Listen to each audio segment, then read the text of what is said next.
Welcome to everyone for our Argentine cooking class with our partners in Buenos Aires, with one of our representing one of our programs that SU students can participate in for studying abroad. I am Kirsty. I work in the Education Abroad office. I'm an advisor, and I'm just gonna, before we jump into the cooking, have some of our friends who are here with us introduce themselves.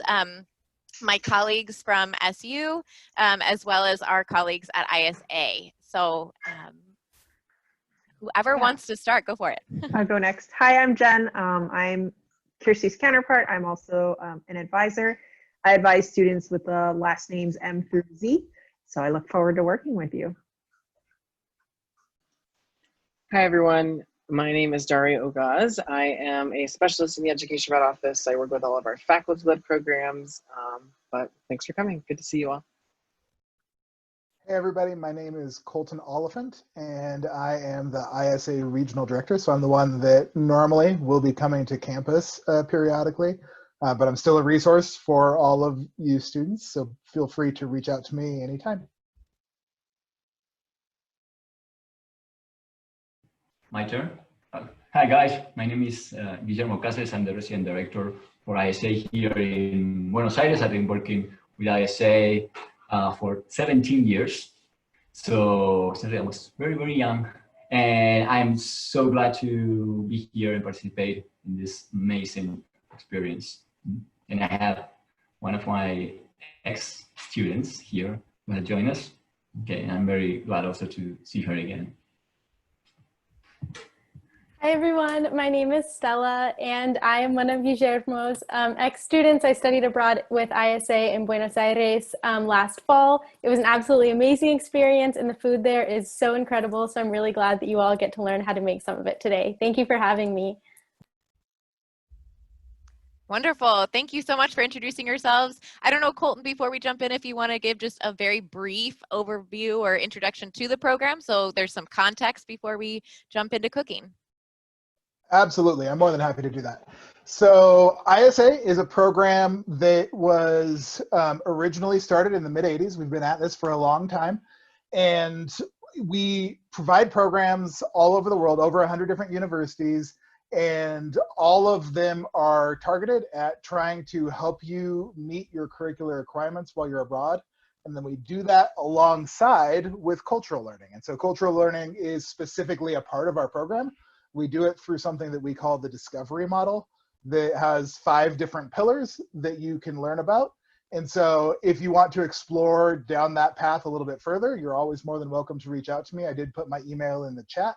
But the idea with ISA, like if you're going to remember one thing from ISA as an organization, we try to make study abroad easy. We try to make it as easy as we possibly can for you, because it is a complex process. And so we have lots and lots of support to help you through it and to make the most out of your experience. And so I don't want to take too much time because you didn't come here to listen to me, but please do reach out to me. Don't hesitate to reach out. I'm always welcome to answering more questions. As it becomes relevant, I may put some more resources into the chat, but otherwise just hello. Hopefully I get to see you in person sometime.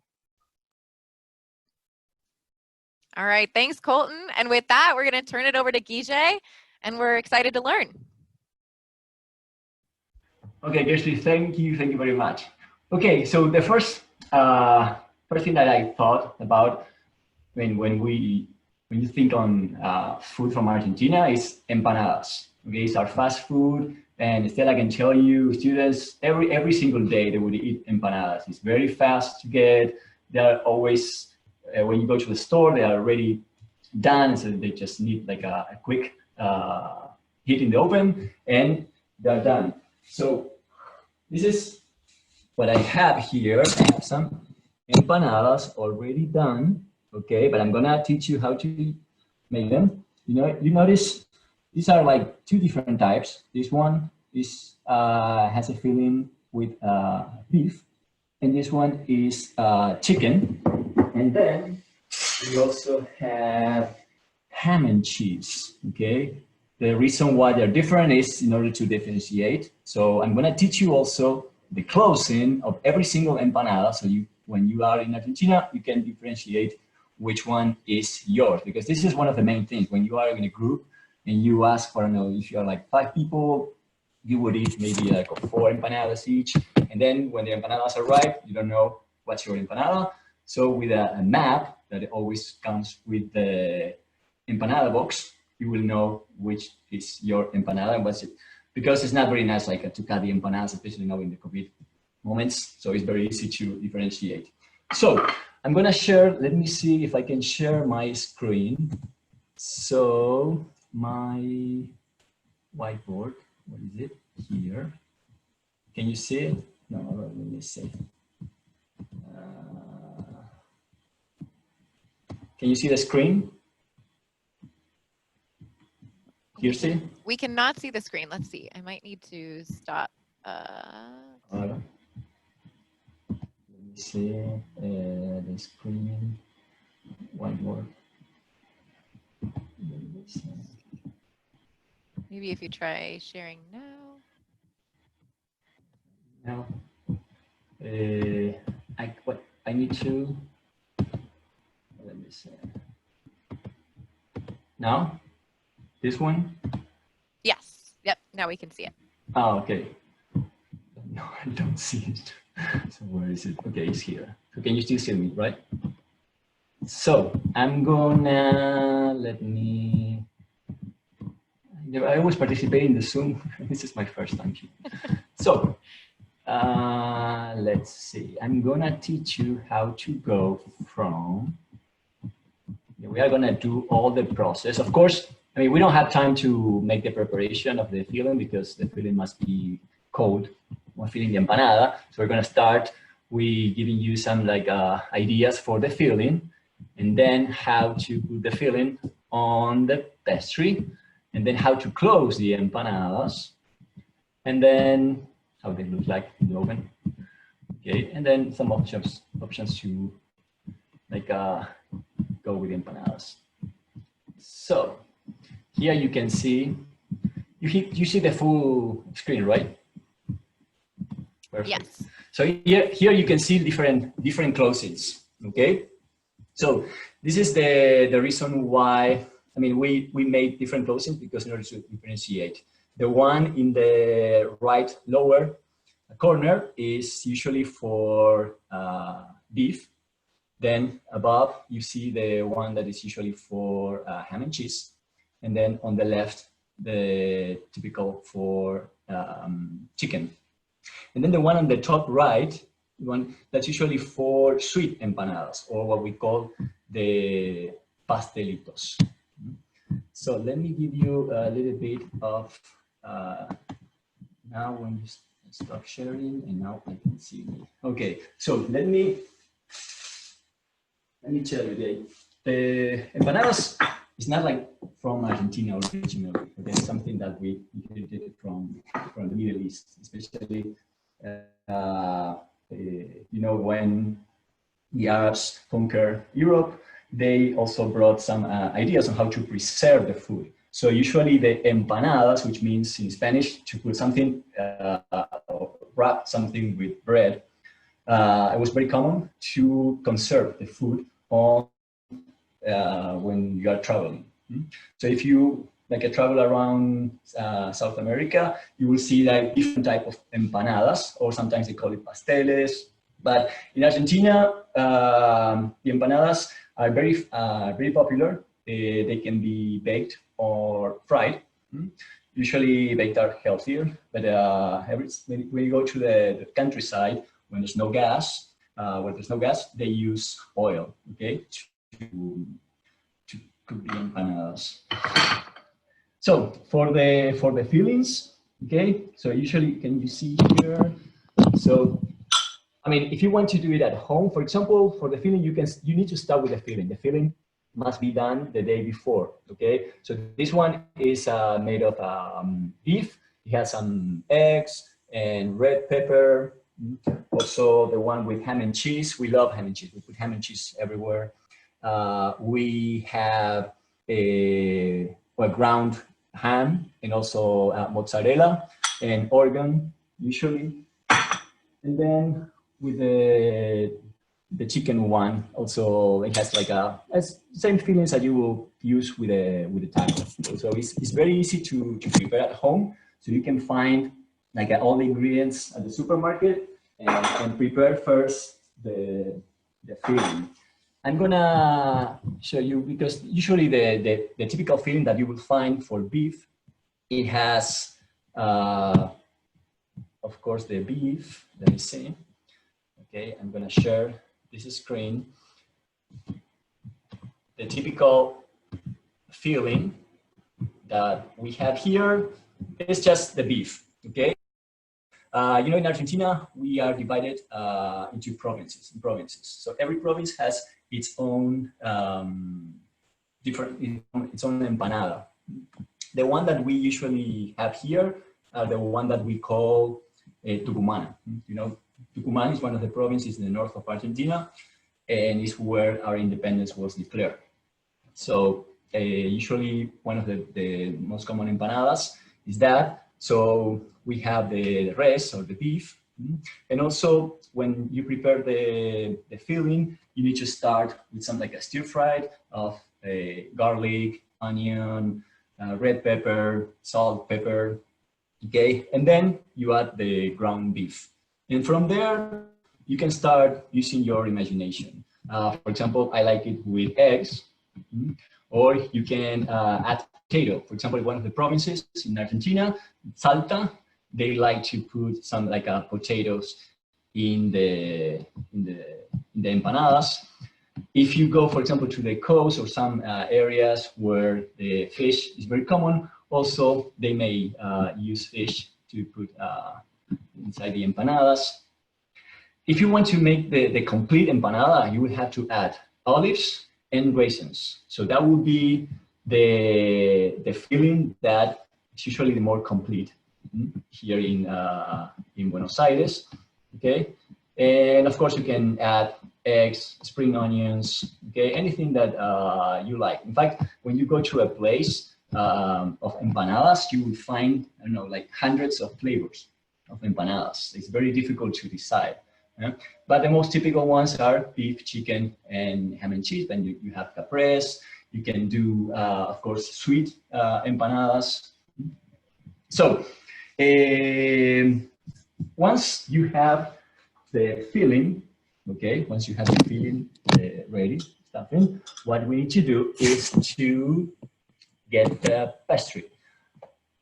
People in their homes, sometimes you can prepare the pastry. It's not very difficult, okay, but usually the most common thing here is to buy the pastries. Okay, so you go to the supermarket, okay, and you can buy these pastries.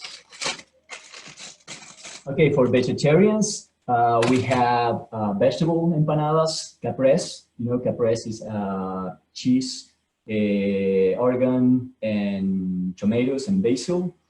Corn, we call humita. And humitas are made of corn and cheese, or just corn and bechamel sauce. So that will be the options. Whenever we receive students who are vegetarians, we prepare this, or vegan also. We have special places where to buy these different types of empanadas for every dietary need. So basically, what you get is this pile of pastries. So, and comes separated in with the film paper, okay? And so you just get one, okay? And you have to, we keep the plastic film, okay? The plastic paper, okay? Because we need it for the pastry to not stick in our hands, okay? So we're gonna leave it here. I'm gonna separate this. I forgot, I have my chef hat. Okay, it's perfect. Okay, I forgot it. I got it. I was in a master chef competition. Okay, so I know what I'm doing. What else? So the idea is of doing the filling is to get to this. Okay, I don't know if you can see it. So this is a beef empanada. Okay, so gonna do this following thing. I'm gonna make some room, and I'm gonna show you. Okay. Oh, first, let me tell you how to do the pastry. Okay. So it's very, very easy.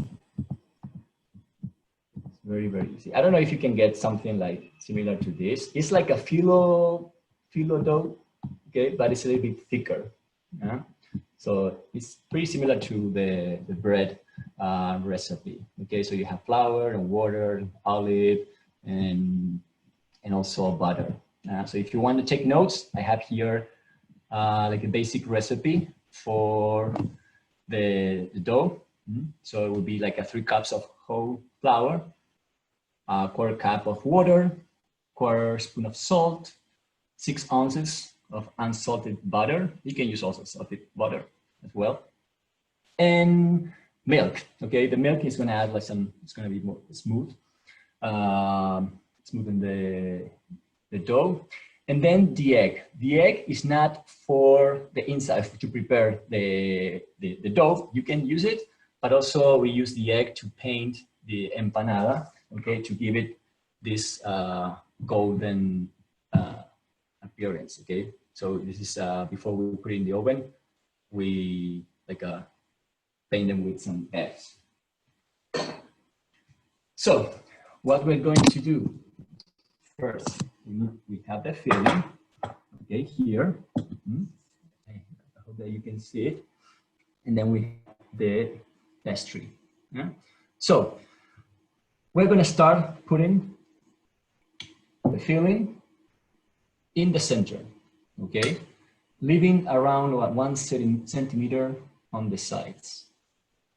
So we're going to, and like, this is a big pastry. Okay.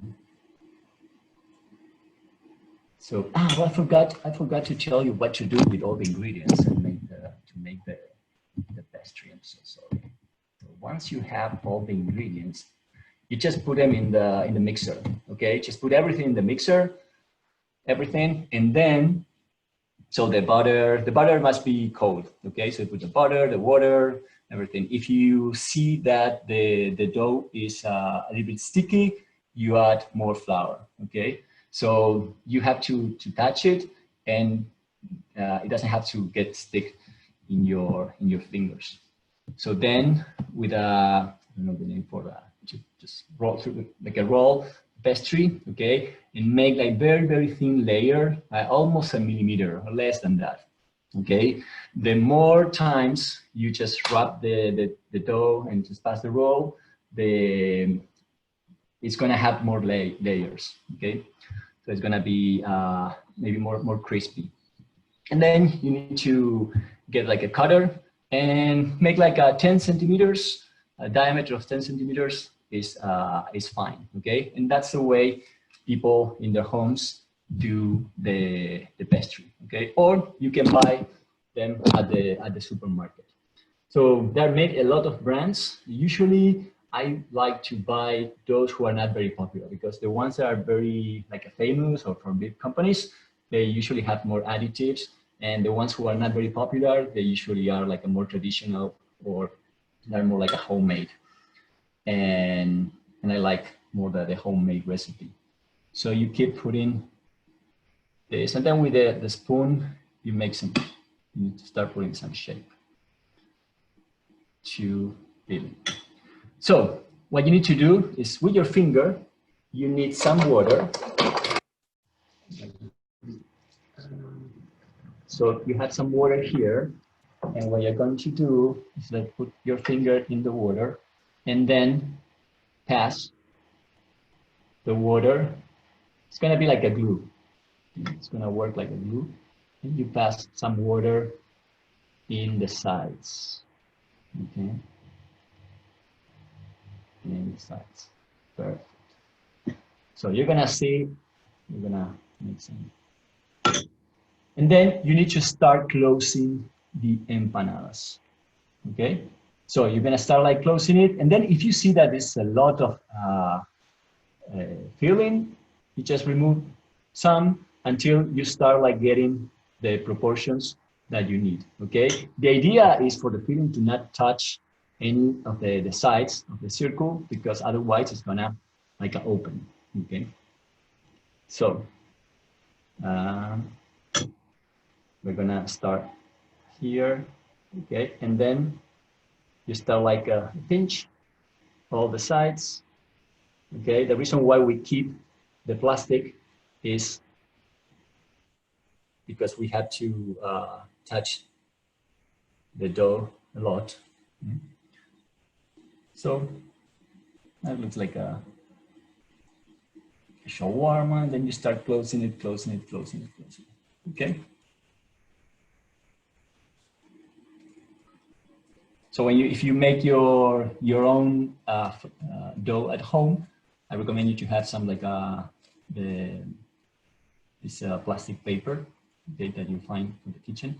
Sometimes you will see there are some bubbles in the, so you can do this, or you can get like a toothpick and then just pick there and release the air, okay? Because the air, if in the oven, is gonna make the empanada to just like explode.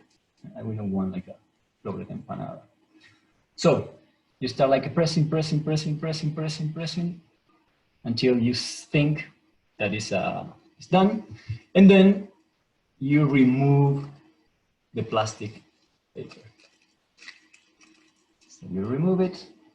Oh, okay, and we have the empanada. So now is the most difficult part, the closing, okay? So you need, like with one hand, you hold the empanada, okay? And then with these 3 fingers, only you need 3 fingers, you twist and pinch, okay? So you twist, I don't know if you can see, like this. Oh, sorry. Right. Twist and pinch. Twist and pinch. Twist and pinch. All the way until you close the empanada. Twist and pinch. Twist and pinch. Only with these 3 fingers, okay? Let me see. Twist and pinch, twist and pinch, twist and pinch, until the end, okay? So this is what we call the repulgue, okay? Which is the closing of the empanada. So sometimes, I mean, we have this filling is made of ground beef, but also you can find the filling made of what we call cortada a cuchillo, which means it's the beef that cut the meat cut in pieces, like squares or small pieces. So usually it's more juicy sometimes, and some people prefer that. It's still beef, okay? So what people do is, for example, to differentiate it. So this would be like a carne suave, so the regular beef, and then you can, for example, make this part a bit longer, for example, or maybe add a pinch here or add something, okay, to differentiate it from other beef empanadas, okay? We also have spicy beef, but not as spicy as in the United States, but still spicy for us. And carne cortada a cuchillo, and then from different beef empanadas, but with different ingredients like olives and potatoes and raisins, okay? So you think that you can do it at home? Yes, it's very easy, okay? So it's twist and pinch, twist and pinch. Of course, there's another for the lazy people. I'm gonna do like a lazy version of the repulgue.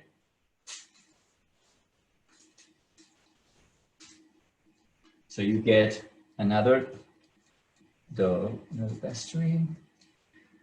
Sometimes they're very sticky. So you get another one, okay? And then you put, oh, let's do one. Oh no, let's still do this because it's always the beef empanada. And you put the filling, So we're like a spoon for soup. It's perfect. And then you put your finger in the water, you paint. Some people like it to just paint only half of the circle, but I like to do it like the whole. And then you start closing. So you close the empanada. And then if you, I mean, not all the people are very skillful with the repulgue, okay? It's like using chopsticks. Sometimes you can do it, sometimes you can't.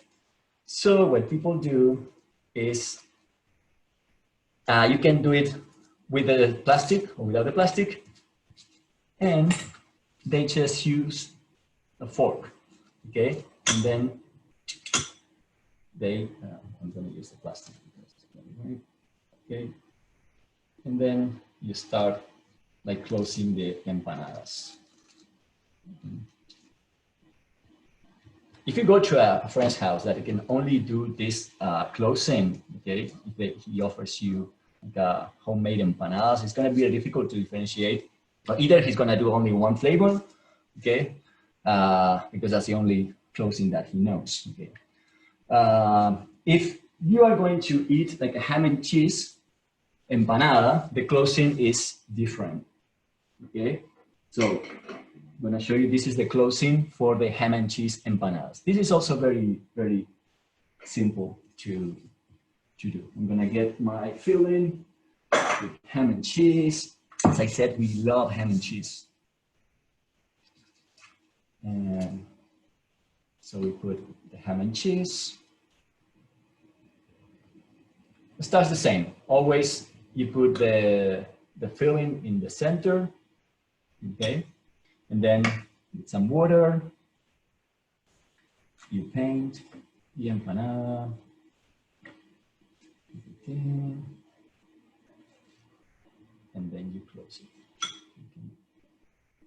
Okay. In this case, I have like a ground ham and ground mozzarella, but sometimes if you want like the mozzarella to be like sticky, or you can put like a whole bar of mozzarella rolled or wrapped with ham, okay? So that bar sometimes should be like a very good mozzarella in order to do that. And then, so you do the same. So you close, using always, remember to use always the plastic paper. So remove the paper. And then for the closing for the ham and cheese, okay, it's more simple. It's like the Chinese empanadas. So you just like roll like this and then hold and you close it, okay? So this is easier. It's very, very easy to do. But always for ham and cheese, okay? And then sometimes the caprese, for example, the caprese that has ham, it has a cheese but not ham, sometimes they will do like something here like that, okay? But you will always get, like if you buy empanadas at a store, you will always get like the map. I'm gonna show you how it looks, okay? It's usually when you go to the store for empanadas, they will give you something like this. Where is my empanada map? Okay, here. So, can you see, I don't know if you can see it. So this is so you have chicken, caprese, salteña, ricotta cheese and ham. Like you can also make like bacon, plum and cheese. That's very popular. We have like mozzarella and pineapple. Also is very popular. Chorizo. So when you go to the store or if you order delivery, they will, along with the empanadas, they will send you also the map for the empanadas, okay? So usually, or you can ask for one at the store and to take notes. So when you go home and your friends are waiting for you, everybody knows which empanada they have ordered, okay? So we have let's see, I'm gonna put my empanadas. And I'm gonna show you the closing for the chicken empanada. That's also very, very easy. Gonna get,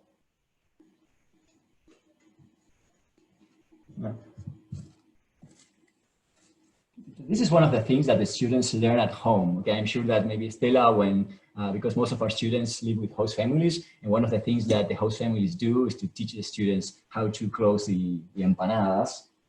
For the short programs, like for example, for students who are not at home stays, we usually take the students to a cooking class or something similar like this, where they also learn how to close the empanadas and they learn all the tricks. So for the chicken empanada, I'm gonna put some like the chicken. And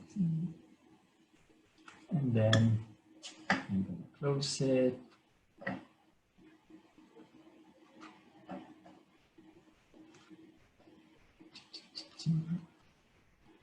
This one has a lot of filling. Okay. Close it.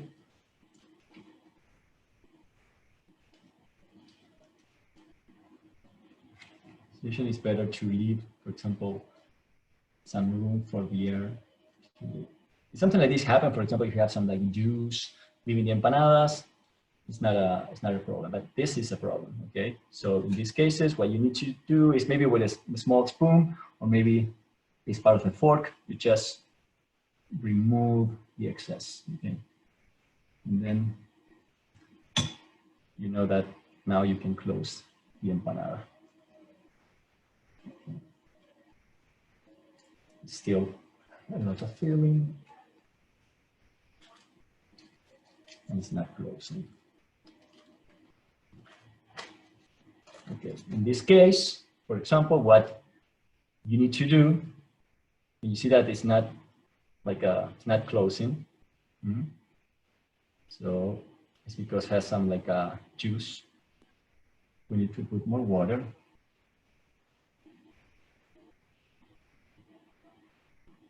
And if you still cannot close it, you just need to pray for the empanada to not explode in the oven. Okay, but it's things that happen. So for this one, for the empanada one, in the case of the chicken, you know that in this case, they're like on the side. Okay, so they are on the side. The chicken ones, they stand in the middle. Okay, they go to the oven like this position. Okay, so what you need to do is to start like closing it, like twisting here and pinching. Like if you were doing, can you see? So it's not like actually a twist, but you just fold it, like bend it inside, okay? So that will be the closing for the chicken empanada. You have your empanada. So these are all the empanadas, okay? And usually what we do, this is so this one is the chicken. So before putting in the oven, you just oil some, like a tray or something, and with oil, not a lot of oil, because otherwise it's gonna like make the base of the empanada a little humid. So this is the before and after. Okay, after before putting it in the oven, you just paint with a whole egg, and then you put it in the oven. Now, the oven must be already hot. And when you see that they are like brown or not very burnt, okay, you just need to remove them. Remember that the filling is already cooked, so there's no need to wait for the filling to cook. Okay, so these are the empanadas, and also I have the before and after for the ham and cheese one, okay, here, okay. So they grow a lot.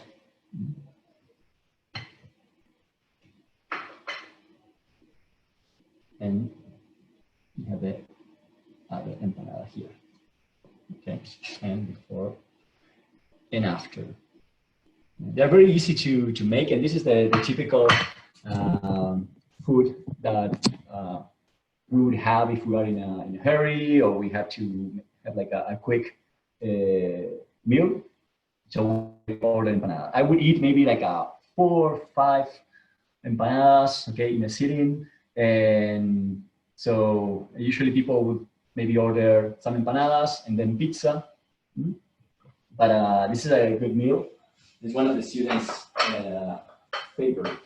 So this is for the salty things, but also another thing that students are fans of, and I'm sure that Stella is gonna love this, is for the desserts. So these are the Alfajores. Okay, Alfajores. These are the top, the best brand right now is Cachafaz. Okay, but we also have Habana or Jorgito, Guaymallén, but these are the favorites. Okay, a lot of empanadas and a lot of alfajores. It's not a good diet, but it makes you happy. So, and this is a conito that also I'm going to show you. What we're going to do now is I'm going to teach you how to make your own alfajores. Okay, I think it's going to be easier. And for that, okay, I'm going to show you then. I'm not going to open now, but well, let me see. This is the cachafaz. So you have 2 types of alfajores. You have questions about the empanadas, something, or maybe it was understood, everything was, yeah, was perfect. Yes, the only thing is that just put it in the oven and then wait for the empanadas to cook. So this one, these are very difficult to open because there's like a treasure.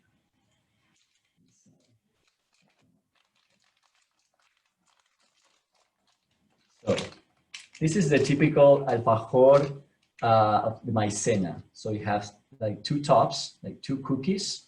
Yes, I'm gonna share the filling recipes. Okay, 2 cookies in the center, dulce de leche, and this one has like a coconut shapes. The chocolate alfajor inside is pretty much similar, okay, but in this case is covered with chocolate. Okay, so you have like the 2 tops with dulce de leche inside and chocolate. I know that like Estela is craving for some alfajores. My mouth is watering. Yeah. So usually when we want to make our own alfajores, okay, we need the tops. Okay, so we buy the tapitas. Okay. Que lo corto, a ver. Before it's not, I need to cut it in half so you can see inside. Okay, so let me. I'm gonna show you the alfajor. So this one is made of my center one. Okay, so this is the inside of the alfajor. And then you have the chocolate one.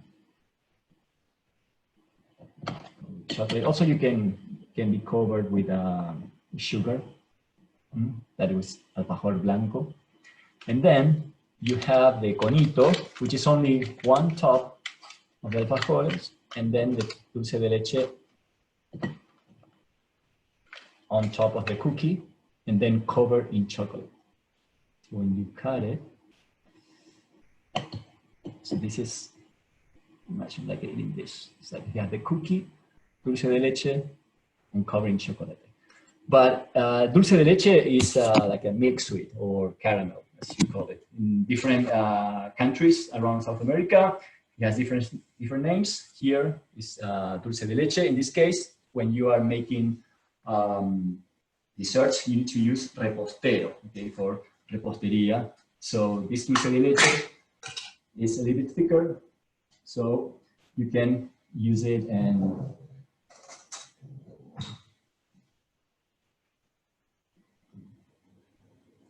So this is the dulce de leche. So you can see that it's very sticky, so it's perfect for bakery. It's perfect. It's so tasty. So now it's very possible to do this, okay? Because alfajores are one of the best things. They're very sweet. To make them, so you go to the supermarket and you buy the tapitas, the tops. You have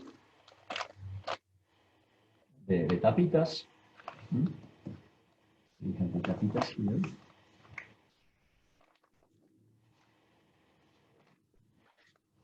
Some space here. You have the tapita here. And then we need a spoon. So we have the dulce de leche here. I usually like to use the back of the spoon because it's very easier to spread the dulce de leche. Okay, so in here you put as much dulce de leche as you want. The more the better. Okay, so be sure that everything is covered and you have like a nice layer of dulce de leche. It's a good dessert after a couple of empanadas. Okay, you make your own alfajores at home. Usually it's very common for kids also to do one of the first cooking experience that kids have here. And then you put the top and you press. You can see all the dulce de leche coming out of the alfajor. And what we need to do now is to get some cotton shapes. Okay, so I have some coconut shapes here, and I'm gonna get a bowl. So in a bowl, you put some coconut shapes. Then you need to press the tops so the dulce de leche starts leaving, because when you press the dulce de leche against the coconut shapes, it's gonna like seal the whole alfajor, and you start rolling, then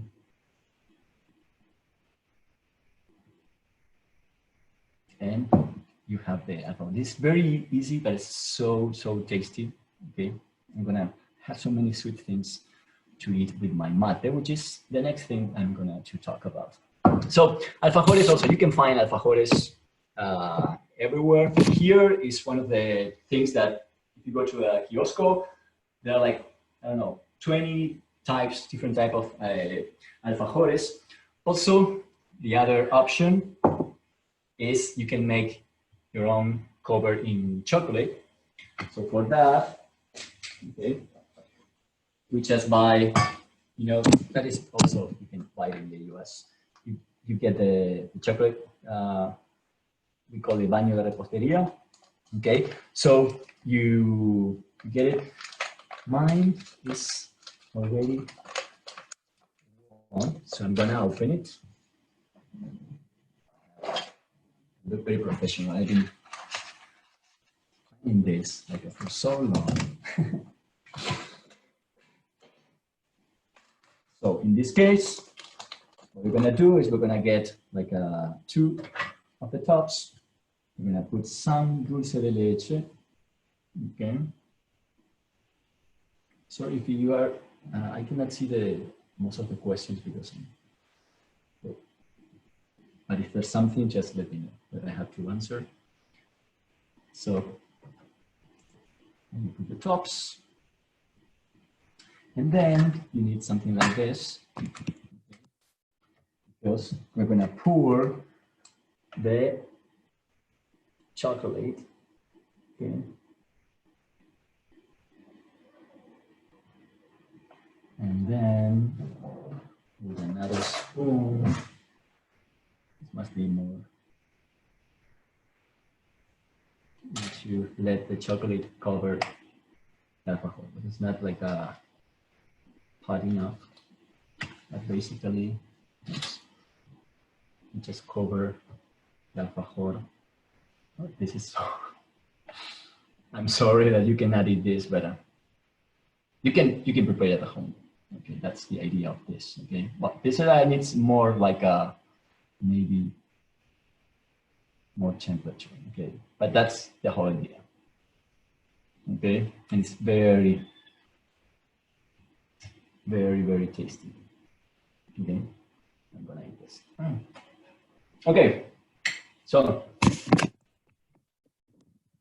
this is like a so sweet, and we love sweet things. So there's a lot of things that you can buy at the kiosco. And the reason why we love sweet things is because one of the things that we share when you go to a friend's house and you spend the afternoon at a friend's house is mate. Okay, mate is a typical drink from Argentina. That is one of the things that we is something traditional from the Aboriginals from the northeast of Argentina, the Guaraníes. They used to cultivate the yerba mate, the herbs, and prepare this drink that is called mate. And this is the mate, okay? So anything that is sweet goes perfect with mate. No, Estela? So usually we have the mate, we like it with no sugar. So that's why we usually drink mate along with alfajores.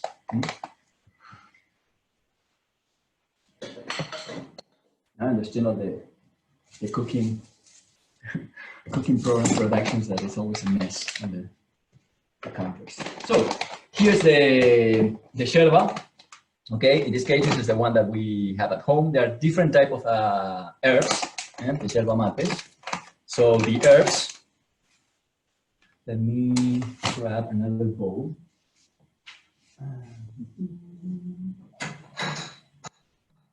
So these are the herbs that we use to prepare drink. You know, the yerba mate is a tree, but people don't leave it grow that high because the Aboriginals, the Guaraníes, they are not very tall. They are, in fact, they're very short. So they never let the tree to go over 2 meters. So it's easier to cultivate the leaves. So you have here the ears. So in this case, this is the process is they cut all the leaves from the tree and also the sticks, and they take it to dryers. These are places, you know, in Argentina, the production of yerba mate is made by the small producers. So what they do is they just get the production from the whole area. There are a few dryers around the area of where yerba mate is being cultivated, and then they put it to dry in some water.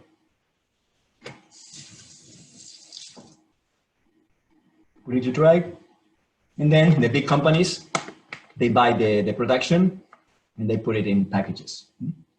So the yerba mate is very healthy. It has a lot of antioxidants.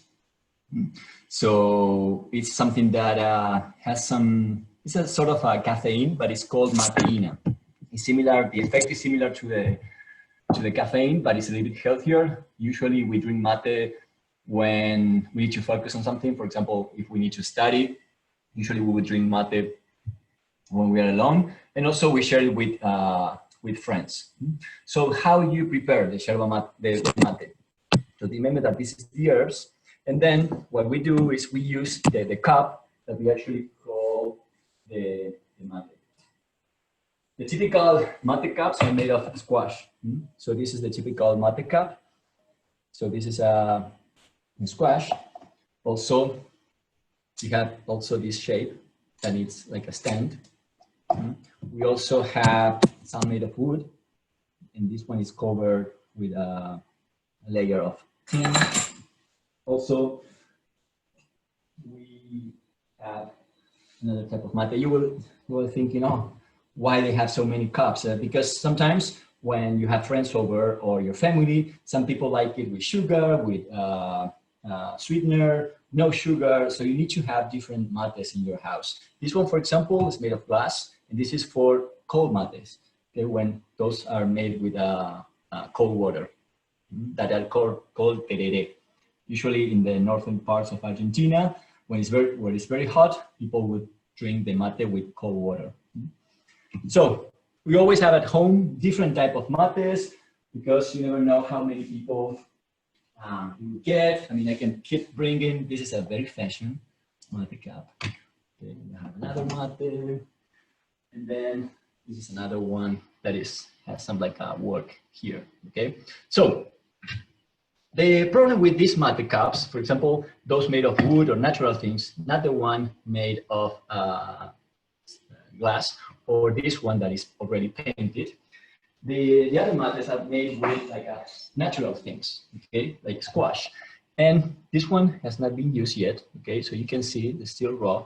So you need to clean this mate cups first, okay, and remove all the bugs and everything. So what we do is we cure it. So usually there are different ways to cure the mate. Some people like to use used herbs. For example, we've been drinking mate, and you can use these used herbs to put it in the mate cup that hasn't been used, and then leave it for 2 or 3 days, for example.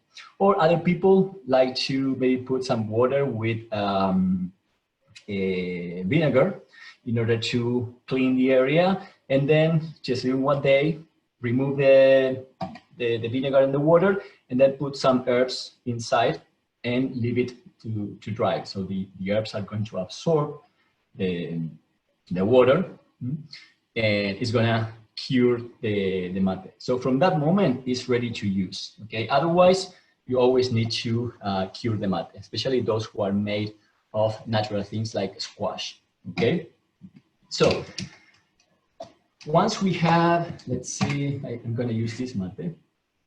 Once your mate is cured, okay, what you need to do is to put the herbs inside the mate. Now I can use this one. Usually we put the herbs up to like 3/4, okay? So you can see, we put it here, 3/4. Okay, not to the top because the herbs grow. And then what we do, we cover it with our hands, and then we turn it, and then we just like shake a little bit, because the herbs has always a lot of dust, okay, that you can see here. Okay, can you see that there's a lot of dust, and this dust will block the straw. This is the straw. Okay, this is the straw that we use to drink the mate. So if you don't remove all these sediments, the powder is gonna, the dust is gonna block the bombilla, as we call it. Okay, so we have the herbs, we have the mate cup, and we have the bombilla. Also, you say, if you have a lot of mates, you also need a lot of bombillas. So when you go to a house, you will see like people, we love to like have different type of bombillas. Okay, for example, remember that when we drink the mate, we drink it with hot water. The water must be at 80 degrees Celsius. Yeah? So you say, well, how are you gonna know when it's 80 degrees? So we have these magical kettles that are made for mate. So we put the water, and then you select. I mean, I like it a little bit hotter. Or for example, you can put it like a little bit hotter if you are going to a park after 1 hour and you need the water to be ready for mate. But if not, you put where it says mate and it's ready for that, okay? So that's, I think, one of the best inventions that we have here. That's for you. So I'm gonna put some water ready, okay? It's gonna be ready in like 1 minute. When you drink mate, most of the straws are made of metals, okay? So they get a little bit hot, okay? And it's also, I mean, something that, for example, for the students, it's very difficult to maybe to get used to.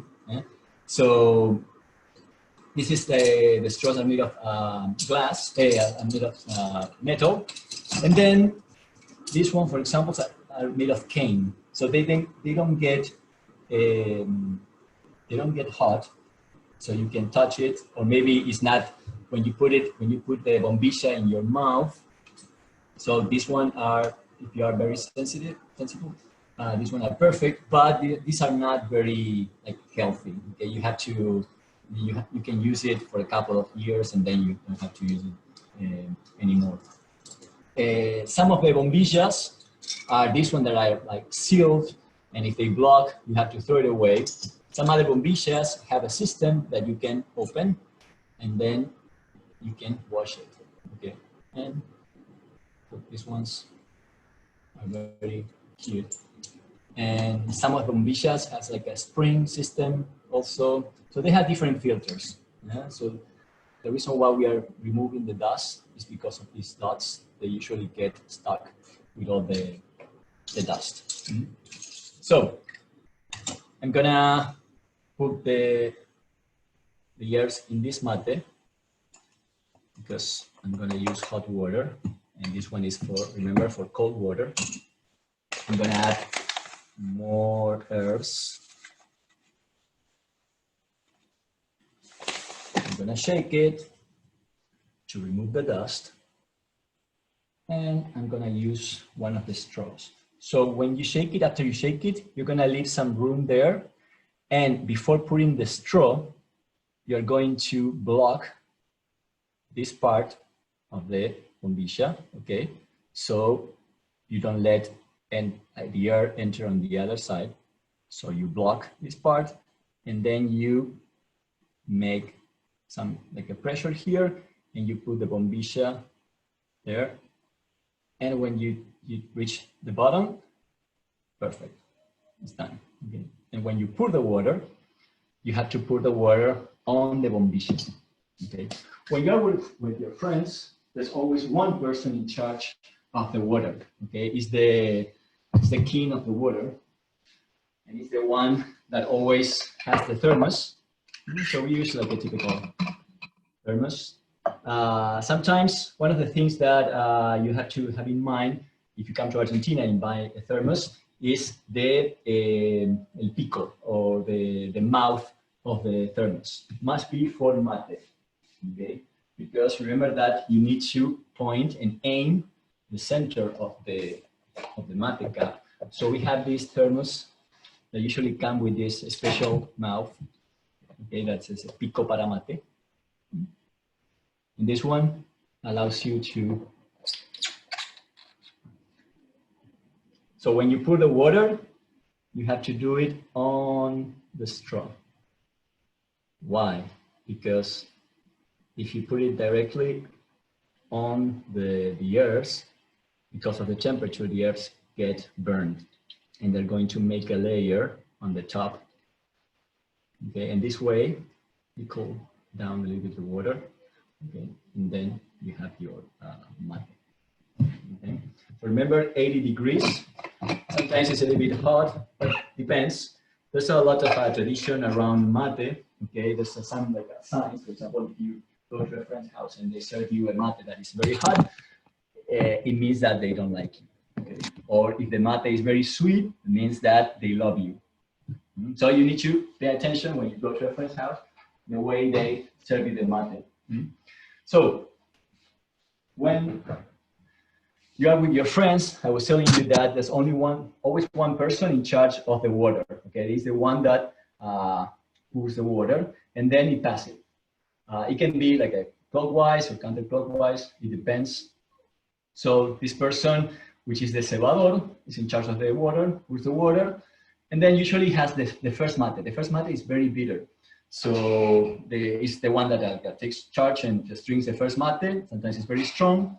And some people, they spit it, they spit the water because the flavor is very strong, or they can eat it. So after they eat the whole water in the mate, they put more water and pass it to the next person. So, and so on. So until you don't finish your mate, you cannot give it back to the cebador. So Sometimes the students, they just zip a little bit and then they just return it. And no, you just you drink it the whole. And when you start, like, let me see, if it makes this noise of bubbles, that's very rude. Okay, you don't like drink the mate until there's no more, like even nothing. So when you start like hearing the noise, is the time to give back to the pourer. Okay, and then it's going to add more water and give it to the next person. One of the things that we never do, and please don't do it when you drink mate with an Argentinian. What is it, Estela? What you don't have to do when you receive the mate? Is this when you say thank you?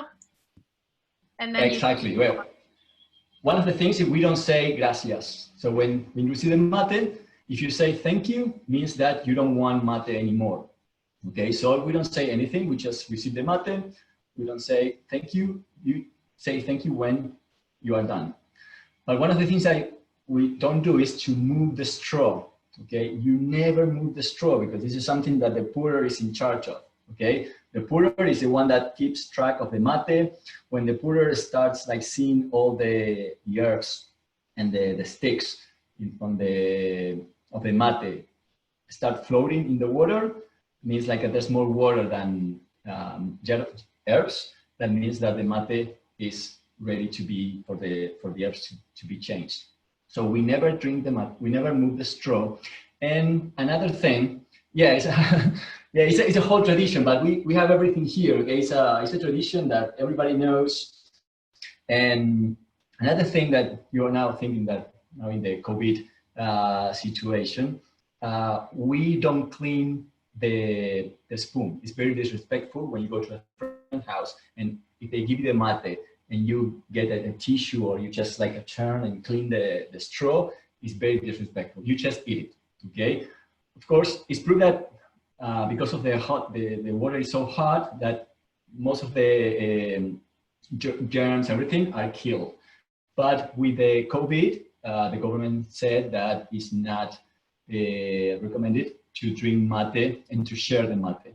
So if you go to a parks right now, it's something like it's very unusual. You will see every single person with its own mate and thermos. This is something like we never seen before, but everybody with the mask and their own mate and thermos. But if not, we always share. Sometimes maybe the pourer is in charge of two mates. One that is sweet and one that has no sugar. And he needs to remember which person is the one who's gonna get the sweet mate or the bitter mate. So another thing that regarding mate, so it goes perfect with alfajores. Okay, so this is like heaven, like a mate. And this is like afternoon here, okay? So it's like almost 7 p.m. So it's a perfect time for mate and alfajores here, okay? So now that I have everything ready, and since I think like we are almost done with the time, I'm gonna eat all my alfajores, okay? I'm sorry that you cannot share, but I'm sure that if you can follow all these steps, you can do it at home, okay? It's very, very easy. You can have your own alfajores. I don't know, Estela, you can get mate in Seattle? Yeah, it's just much more expensive here. Yeah, I can imagine. Yeah, but maybe it's something that you can buy once, okay? Just like keep it as a treasure. Yeah, Or just you know that go to Argentina. mates, we have different versions. If you like a very strong mate, you have to go for the ones that are more leaves than sticks. But if you want a soft mate, we have like a more sticks than leaves. For example, this is a good mix. So it's like something in between. But usually you will find the packages to be either blue if they are soft, red if they're very strong, or green if they are in the middle. So there's a lot of codes, maybe that are difficult to remember for someone that is not used to the tradition of mate. But it's something that the students learn a lot. Okay, and I always, it's very nice when the students go back to campus and they send me their pictures, drinking mate, and since you have automatic cars, you can just like drink your mate and drive, which is something that we cannot do here, okay? But yeah, I don't know. I hope that you enjoy. I don't know if you have questions or something you would like to ask me. Let me pull up the chat. I don't know. Let me know if there's a lot of questions here. So if there's anything that you would like to know, and I think the only question that I saw that you didn't see was, what is your favorite mate? My favorite mate? Well, it depends. Well, right now, for example, now with my girlfriend, I live with my girlfriend, and we are having 2 different mates. Okay, and you see, well, you're living together, but why? This is the one for my girlfriend, and this is mine. I won mine in the Argentine experience. Remember, Christy, where we go? So I answered a question about like a sweet that they serve you. So I got this mate, and this is like it's very trendy and it's very unusual. So this is the one I'm using. So, but this is in order to, I mean, my girlfriend visits her mother. So, and also I visit my mother in order to not like maybe cut a little bit the spread, just in case we have 2 different mate. But it's something that people is doing at home. In general, I like mates with a big mouth, okay? Because, but not very big. This one has, I mean, we don't use it here, this one, because it needs a lot of herbs, okay, to prepare. So this one, the inside is a little bit smaller. So otherwise you run out of yerba mate like very quickly. One of the things I didn't show you is that we have like special spoons to put the herbs. So these special spoons are like the ones for coffee. So it goes perfect to put the herbs inside the mate. But I prefer usually the ones with the bigger mouth. And also sometimes the flavor or those made of squash, you know, this is used and this is new. It adds some like creepy flavors or taste sometimes when it's used a lot. So these ones that are painted or have some acrylic paint, or maybe those made of glass, sometimes they always have the same flavor. But yeah, that would be my. I don't like these ones, for example. These ones are very small and yeah. So, but depends. I mean, I will have this, for example, if I'm alone. The small mates also, but you can also make a mate from anything. Like any people who don't have a mate cup, you will grab I don't know, any mug. So you can just grab the mug and put the mate cup, and that's it. You have a mate. Okay, so it's very, you don't need like a typical mate with the shape of mate. Así que bueno, I hope that you enjoyed this overview of some of the things that I find like students usually enjoy the most, and like a mate, alfajores, and empanadas are one of the things that the students learn how to prepare, and they also take home. Of course, we have beef and tango, and a lot of things, but are more difficult to find or maybe to take home. But these things, I think like they are part of us, and it's something that we always, all the students always take home with them. Bueno, muchas gracias. Thank you very much. It was very nice. I hope that I was fine. I'm gonna apply for a job at a TV. I really enjoy it. Well, thank you so much. We are so grateful for you sharing this with us and teaching us how to cook. And we have recorded this and we'll be sending it out and posting it with also the recipes too, so that people can rewatch it and cook along with you to learn to remember how to do the intricate empanada closings. I think you said it was easy, but experience trying. Twist and pinch. Twist and pinch. And we'll stay around for a little while too if people have questions. But we did just want to highlight that this is second to last day of our Redhawks Around the World week. And tomorrow there will be a virtual fair where if you want to learn more about the program in Buenos Aires or another ISA program, Colton and Stella will be there to chat. And then also I think Stella wanted to share some events coming up as well. Yeah, I'll just share my screen super quickly. There are a couple upcoming events, if y'all can see this. There's going to be a study abroad student panel on November 5th from 12:30 to 1:15. So if you want to hear anything about study abroad opportunities at SU and with ISA, feel free to come to this event.